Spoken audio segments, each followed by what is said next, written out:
Sunday. If you're watching this on Sunday, I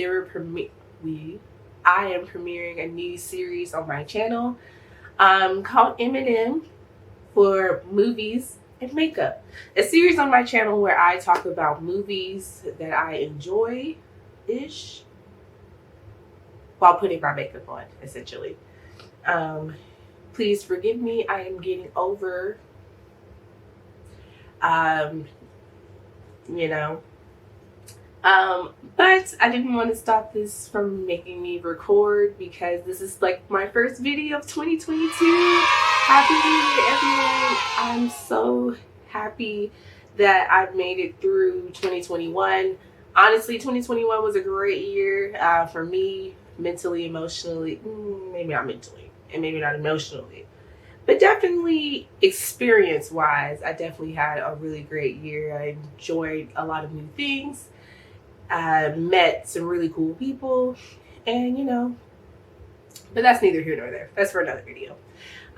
So for this one, I decided to kick it off with the little, I think I'm going to start doing black rom-coms for this series, because I feel like that's something that a genre of movies on YouTube that's not talked about a lot.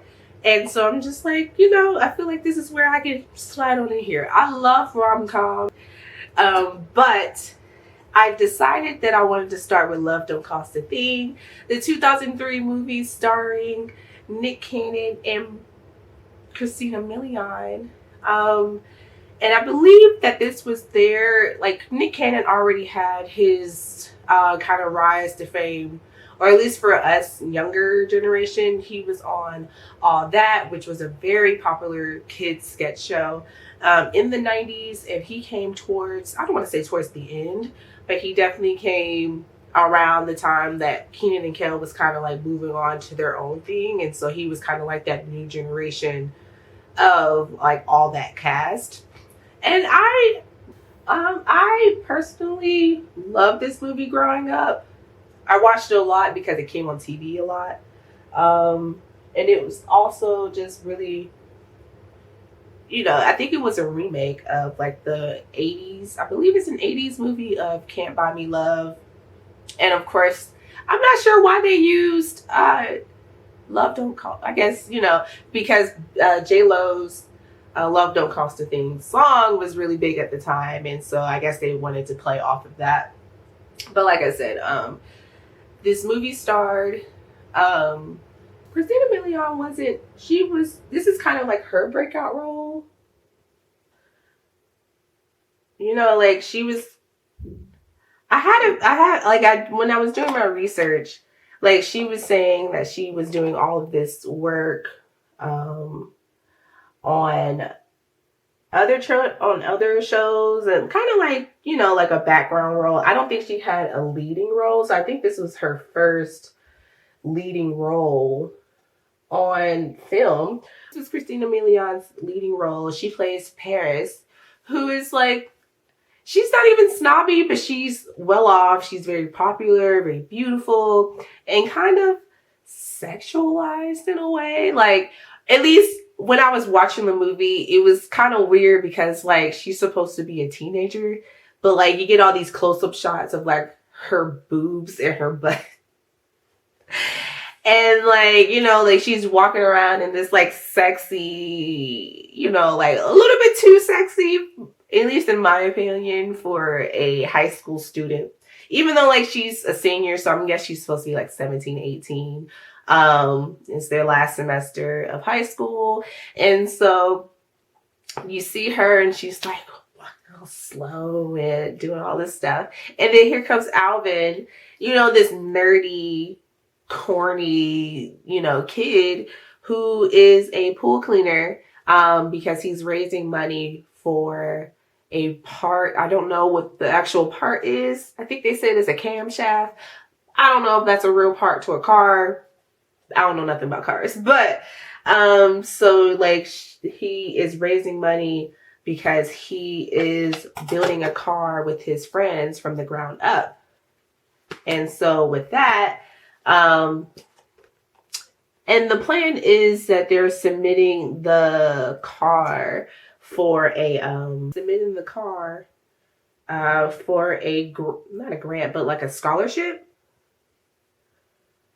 so that he, for like an engineering scholarship or something like that. So his plan is to build this car, submit it for the scholarship, so that way he can go to college and become an engineer. However, Alvin doesn't really have the best experience in high school. On the social ranking, he ranks closer to the bottom, unfortunately. And like the kids are really mean to him, like all of them. Like it seems like it's like the goth kids that are still like pretty mean to him, and then of course the popular kids. There's one kid, I think his name is Ted in particular. He has some aggression issues. Like every time Ted sees Alvin on screen, like he's always trying to like puff his chest out and one up him. And I'm thinking to myself, like, there's no way that this kid, no matter what his social status is, should be bothering you this much. He really shouldn't be bothering you this much. Like, I just thought that was so weird. Like how is this kid really dictating your entire life like this? Paris is seen as the rich girl. Her boyfriend is Drew. He is a NBA star, essentially, or basically he got drafted to the NBA right out of high school, and so he's kind of like the player to watch. I don't know what team he plays for, but she goes to see him, not goes to see him, but his interview is on ESPN. And, the guy, the interviewer, I don't know his name, but I've seen him before, but I don't know his name. But the guy interviews him, asking him about your questions about like, I know there's somebody in your hometown. Do you have a girlfriend? Blah, blah, blah. And he essentially says, I am a free agent. Kind of dissing her, because she's like super hype about, like most women would be, about your man playing in the NBA. She's supporting him and stuff like that. And he's basically like, I'm single, I'm ready to mingle and all this stuff. And so she calls or pages, but in reality, it looked like she sent a text message. But she pages him and he didn't respond. But, to save face, the next day in school, she wears this hideous outfit. She wears a shirt with his name on it and then his jersey as a skirt.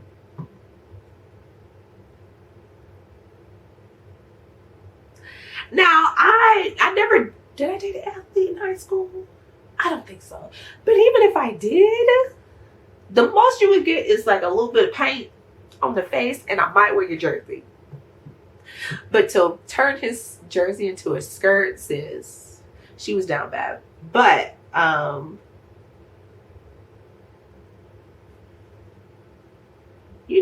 he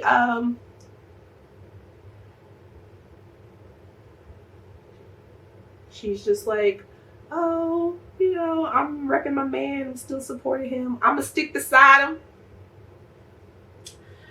And I'm just like, at that point, he would not have been my boyfriend anymore. But I understand, like history and all that stuff too, all of that stuff. So she, at this day in school, the guy who put Nick Cannon's friend Keenan, his name is not Keenan, but I can't remember his name, so we're gonna call him Keenan. Keenan decides that he's like, you know what, F it. We go to this school like everybody else, and we're gonna walk down the popular kids hallway because it's just a hallway. And so he goes down the hallway, and Ted, of course, sees him, and he's like, you don't belong here. Go back to your part of the school or whatever. And I'm just like, Once again, I'm like, sir, why do these 4 boys bother you so much? Inquiring minds would want to know. At this point, Paris is pretty sad, like any woman or any girl would be in that situation, because like I don't think she's heard back from Drew at all about what's going on. And so she's like, you know, no, well, her mom is going out on a date. And so her mom is like, oh my God, like I forgot, you know, she's a little flustered. I guess she just had a long day. And her man's is just like, all right, let's go. And so she's like, oh, stop, I forgot to put the car back in the driveway or whatever. Oh no, she said she forgot to park the car in the garage. And so Paris is just like, oh well, I'll take care of it or whatever. And so she's like, all right. The mom is just like, all right, Paris, put the car in the garage. I don't have you on my insurance, so, you know, please, you know, make it safe. Little do I know, the car is a Cadillac Escalade. This big ass car. Now, granted, an Escalade in 2003. I mean, granted, the car, an Escalade is still a pretty nice car, but an Escalade in 2003, you was doing the damn thing. So that lets me know that they are pretty well off. And what was it, a date? It wasn't a date. They were going out. They were going away. Her mom's boyfriend was taking her on the trip or whatever. And so she was going away for the weekend. Paris decides to go and drive the car, you know, call up her girls, riding real slow, very Danity Kane-esque, you know, y'all know the song. Very Danity Kane-esque, you know, we in the car, we riding slow, we doing things that the boys don't do, okay, like with her girls flossing. And so then at that point she gets a call from Drew. Distracted driving is what caused this. And so she gets a call from Drew, and he's very much like, oh my God, baby, I'm so sorry. I really, you know, you're the only one for me. And I just, you know, I had to save face because I'm in the industry or blah, blah, blah. And so she's, you know, she's eating it up because that's what we do. And,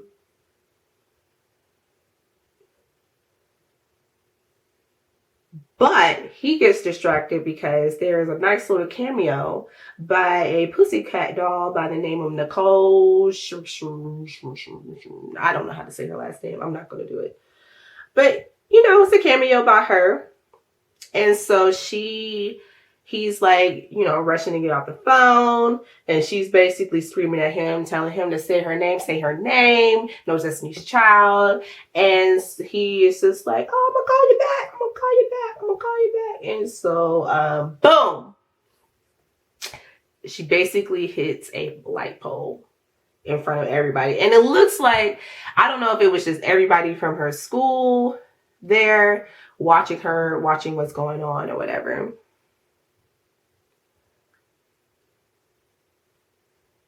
Either way, she's extremely embarrassed, as most people would be, because she just wrecked her mom's car in front of everybody. Got all these witnesses here and just wrecked her mama's car. Stress. Talk about stress. So she takes the car to the mechanic the next day, and he tells her that the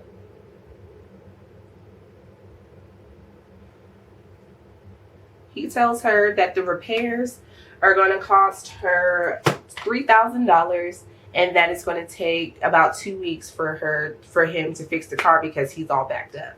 Now, I do think that he wasn't lying about the price. However, I do think that he jacked up the labor, because, I mean, I understand. I don't understand mechanic stuff, but it's just kind of like, that's a little, I don't know. I don't know how to feel about mechanics in general, because like they have a history of scamming women, you know, out of money and stuff. So I just, I'd rather not deal with them in general, but you know. But Alvin, he works at the shop, I guess. So homeboy had 2 jobs in high school. However, he overhears the mechanic tell Paris what's going on. He is asked the mechanic, hey, how much does the part cost? The part cost about $1,500, like I mentioned before. Alvin was working the entire summer to save up for this part, and for this part that cost $1,500. And so he's like, okay, you know, he has this grand idea that he can help Paris out. He can fix the car, he can get her the part. But he is like, but I want you to basically pretend to be my friend. He initially stayed for a couple of months, and she was like, hell no. Then she was like, you know, they basically went back and forth about it for a little bit. And so she, being down on her luck, is like, you know what, fuck it, I need this help, my mom is going to kill me. 2 weeks, they settle on 2 weeks of this friendship. You know, he fixes the car before her mom comes back home, gets the part for her, and you know, they make it do what it do. However, I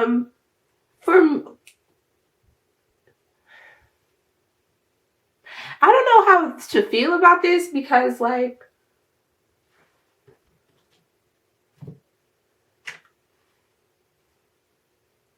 I don't know how to feel about this because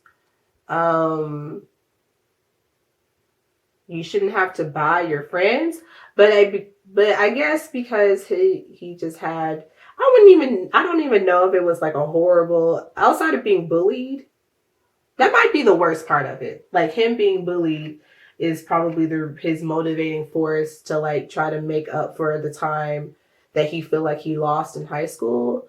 But like, you don't even need to be cool to have a good time in high school. Like, I mean, granted, I'm saying this because I don't even think I was cool in high school. I still don't think that I'm cool now.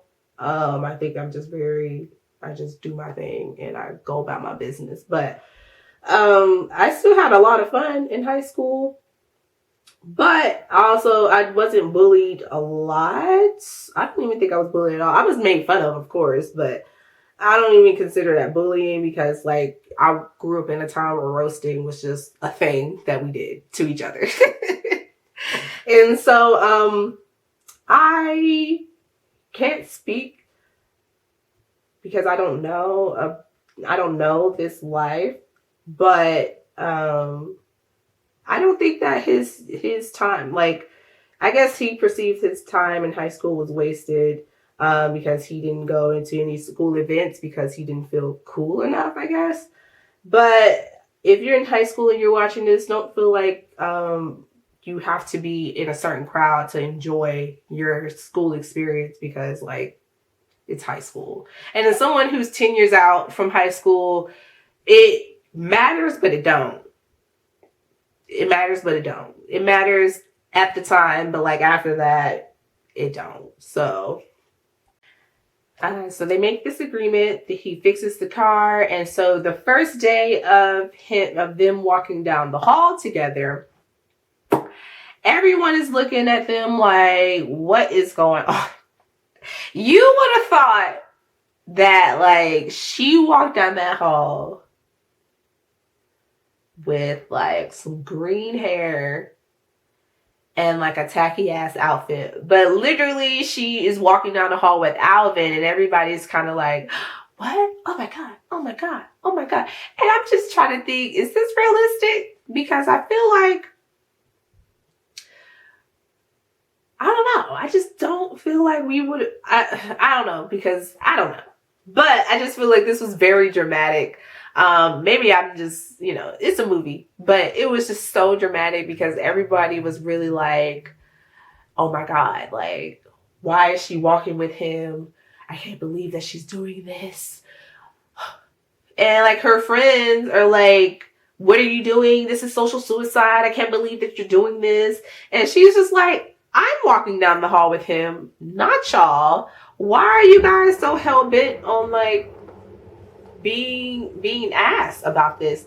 And it's so interesting because like at this point in the movie, of course he's still like lame, but like the reception that he gets now versus the reception he gets like towards the middle where he's at his peak of at his peak versus like now, it's kind of like, what? This is not even real. But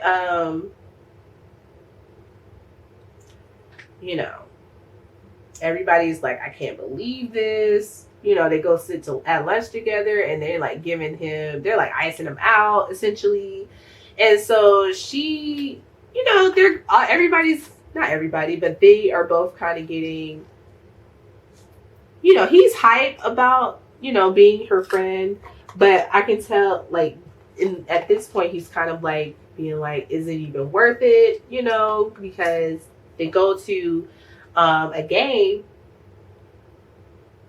They go to a basketball game. She's a cheerleader. So she's cheering and like his friends, apparently they sit on the away side instead of the home side with the kids at his actual school.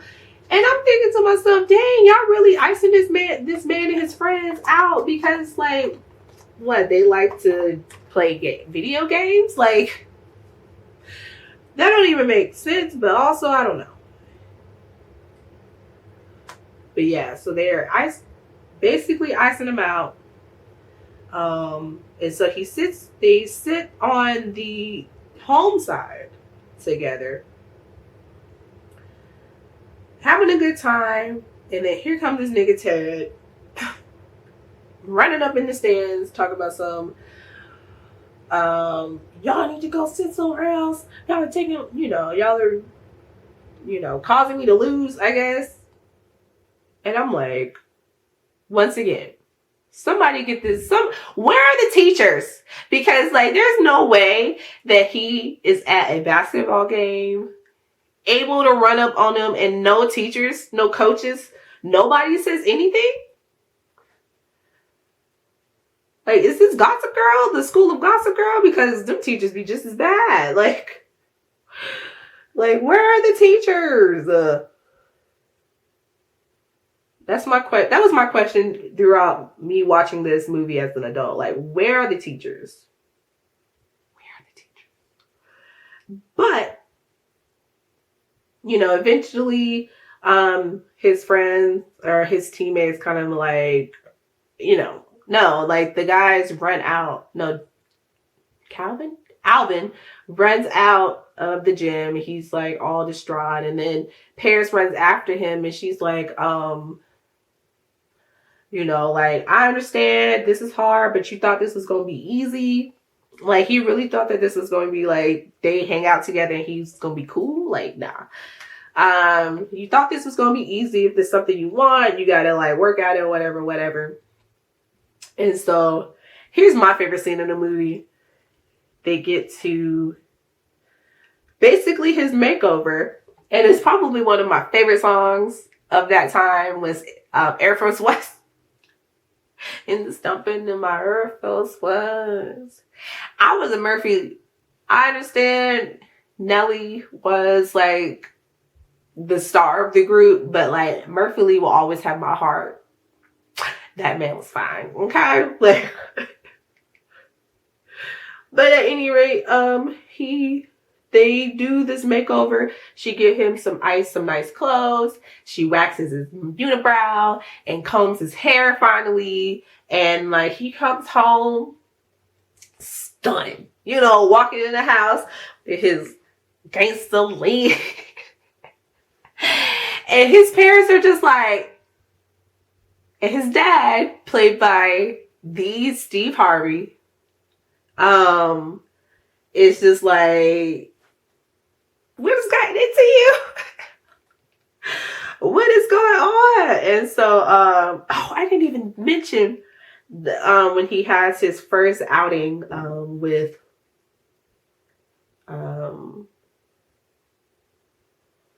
Paris at the basketball game.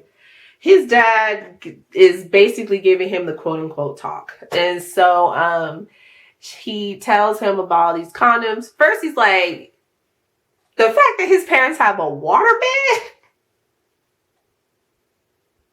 I would not want to know. I don't want to know.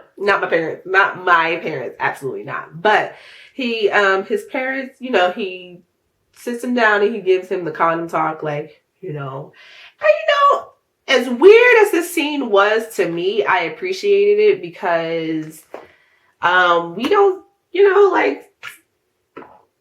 like parents sometimes act like kids are just so oblivious to everything. And like, oh, not my child. And like, your child will likely, I don't want to say like, oh, they're going to be out here, doing the nasty or whatever. But be realistic and set your kid up for success. Like, you don't want to raise no grandbabies. How about you teach them a way to prevent those grandbabies? But anyway, so he's giving him the condom talk.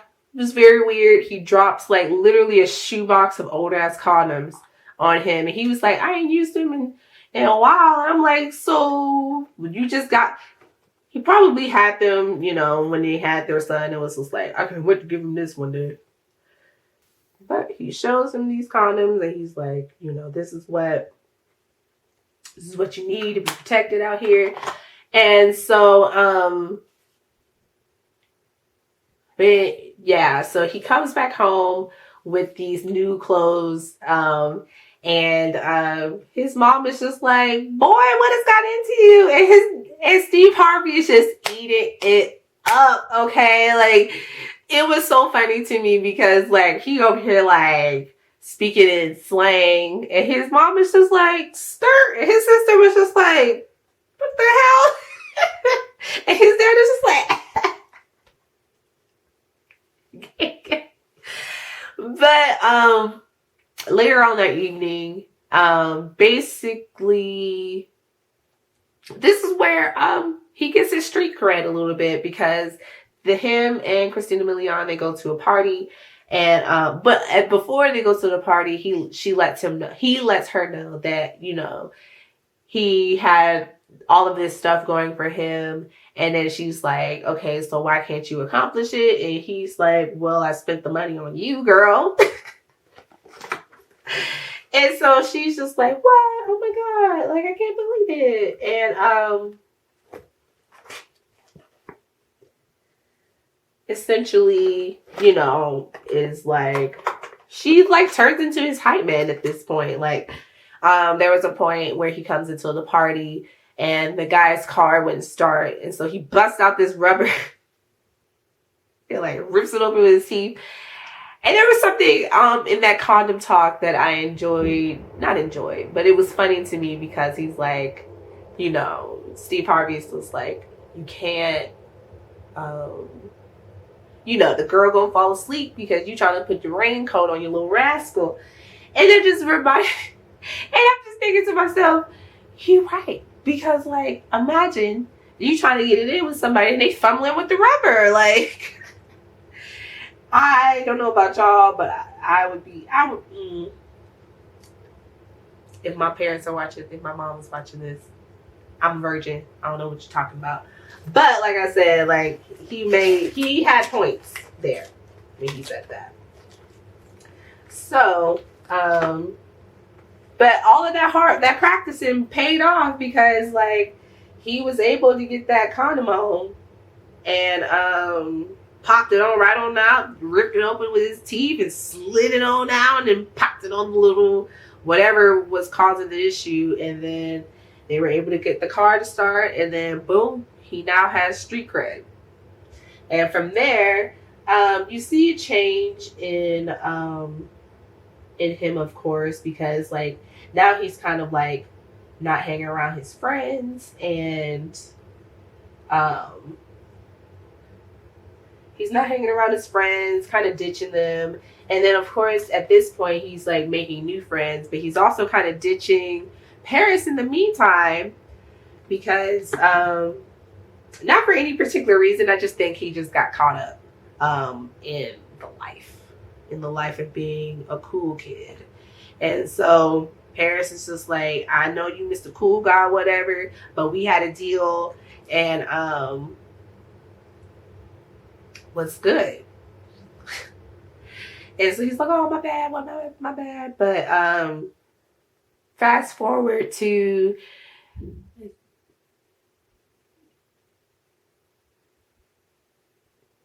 like his friends are like kind of checking him a little bit, because they like, bro, we've been working on his car, and like you've been ditching us. And so like essentially this is where Nick Cannon, when Alvin kind of gets on my nerves, because like I understand that you know, you are happy about your friends making new friends or whatever, but you can't be letting your priorities slip. And he just kind of got caught up, and then his priorities definitely took a back seat. And like his friends, his family, and even Paris are kind of noticing, like, you know, like, what's going on with you? You're being mean. Like, he kind of goes through like a little bit of a identity crisis per se. Pretty bad decisions at this point. And so his friends basically ditch him because like he basically steals their car that they've been working on.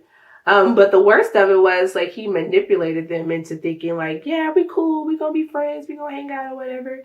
And takes the car. They're like, oh, I'm gonna go fix it. It's gonna take me real quick, and then we gonna go hang out, you know, like we always do. And then ditches them to go hang out with his new friends to go show off. But this is after he like disses Paris and start dating her friend. Her friend Yvonne, I think that's her name. The very beautiful dark skinned girl, but the braids. Ever since I saw them cornrows, I'm gonna have to bring them cornrows back, because them things is so cute to me. Like that cornrows with the side bun. I was like, oh. And then she wore with the Kango hat. Sis, she was still eating Paris up, but you know, that's no shade to Miss Million, but I thought she was wrong for trying to date Alvin after like Alvin basically dissed her in the middle of the hallway at school, talking to somebody, you know. No, the white girl was the one who was like, I need a strong brother like that. Like, girl, you don't know what you're talking about. Shut up. And so he, you know, like at this point, he's kind of like falling out. Alvin is falling out with his friends. And then here comes Senior Skip Day, where he's now, you know, he got his friends or whatever. But everything kind of comes to a head because, like, you know, Drew comes and he finds out that Paris has been hanging around Alvin. And so he's just like, what? Now, I thought this was weird. This is very common when you date men, okay? Like, they'll go out and do you dirty. He talking about some whatever stays on the road, whatever happens on the road stays on the road or whatever. But the minute he finds out that she was literally just hanging out, like they weren't even like dating for real, and they weren't even putting off that they were dating for real. But the minute he finds out that she was hanging out with somebody else, he's like, you're not about to play me. And I'm like, but you've been playing her this entire time.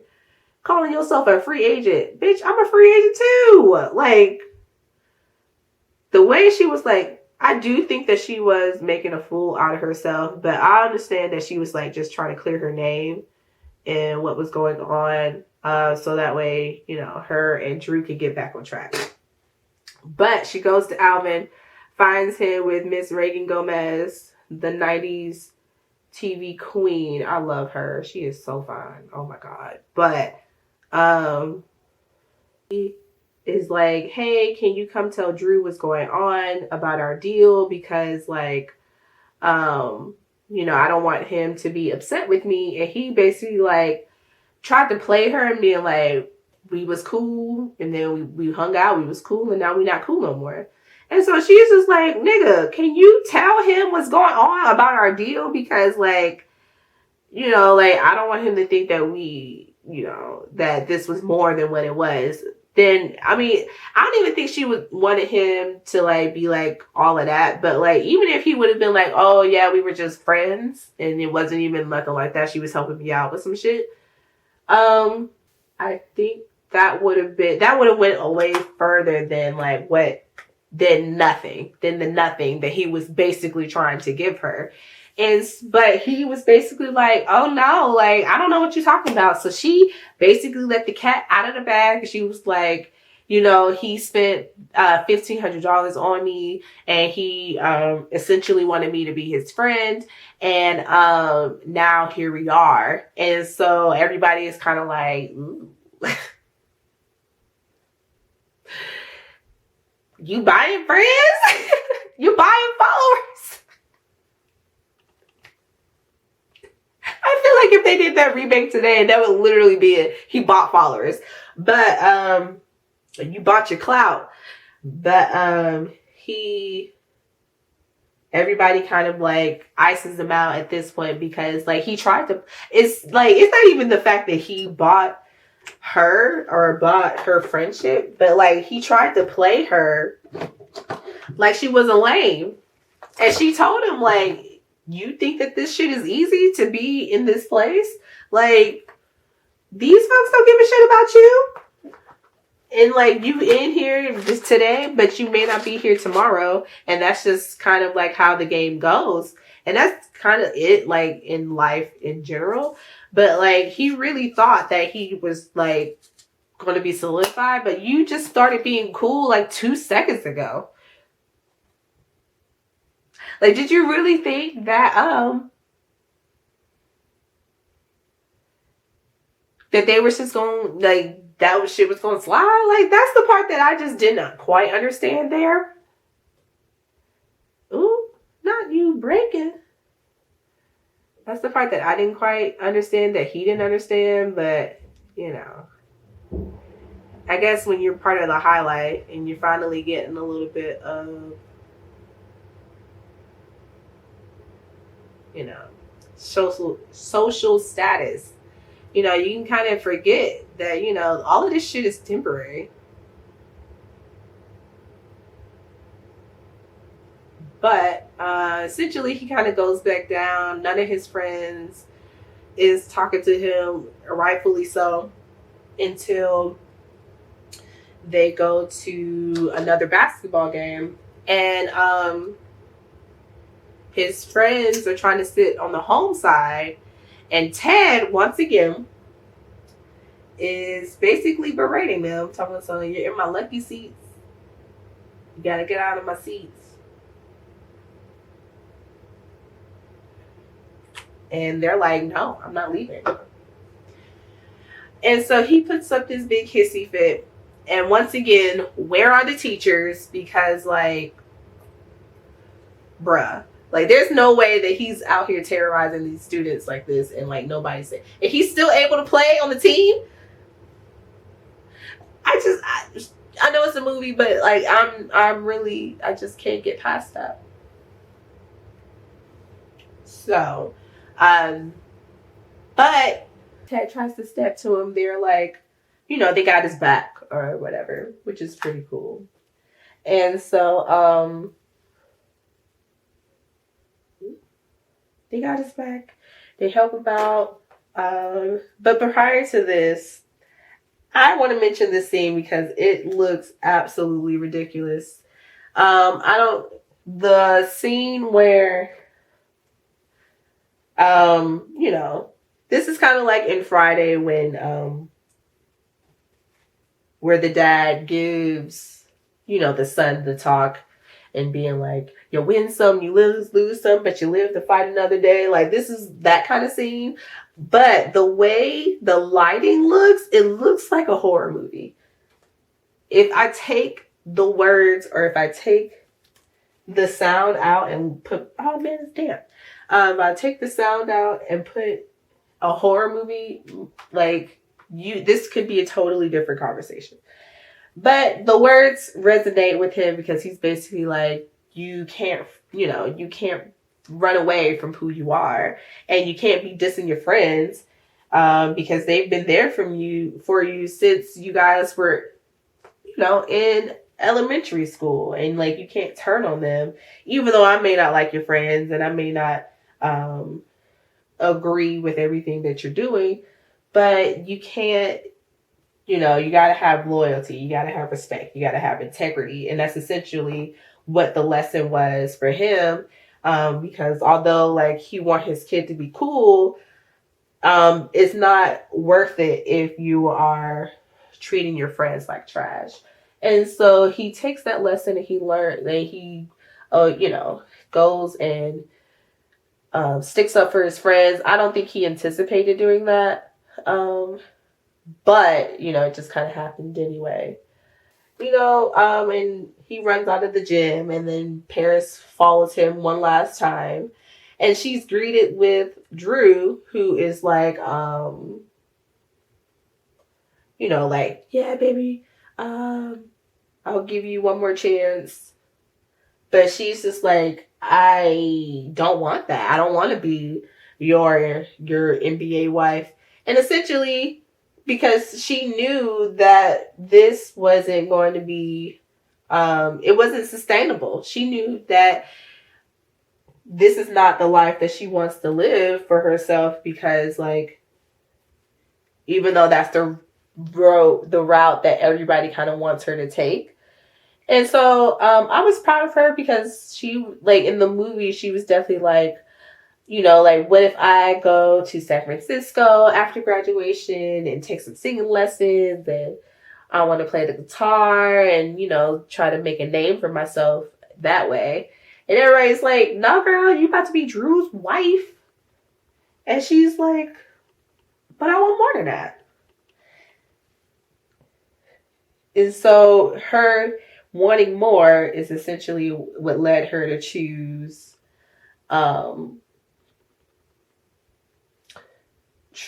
Alvin in the end,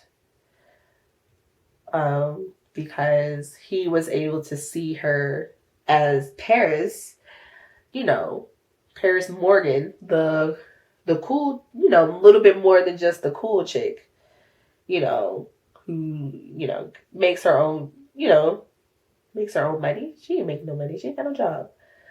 But she's, able to kind of be herself in a way that she never been before. Because she was like, you've been fronting for who you are for 2 weeks. I've been fronting who I am my whole life. Felt like that was all she was going to be, was his girlfriend. And I'm just like, no, ew. Like, you don't think that she can make a name for herself without you, or just be successful and happy without you? Like, sir, relax.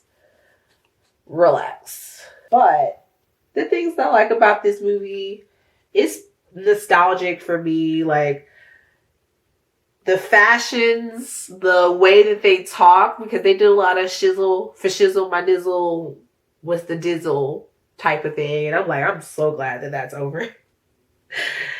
Because what? It was very nostalgic, just, seeing the old ass phones. Like, when you see the technology, the way technology has progressed over the last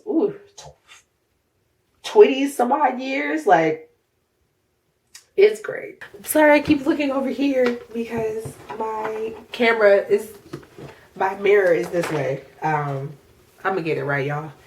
But yes, but the things that I disliked, I kind of dislike the fact that it just feels, I know it's a movie, but like, where the hell are the teachers? Like, there's no way that this amount of stuff can be happening with the students, and the teachers are literally there was one I've seen like 2 teachers in this whole movie.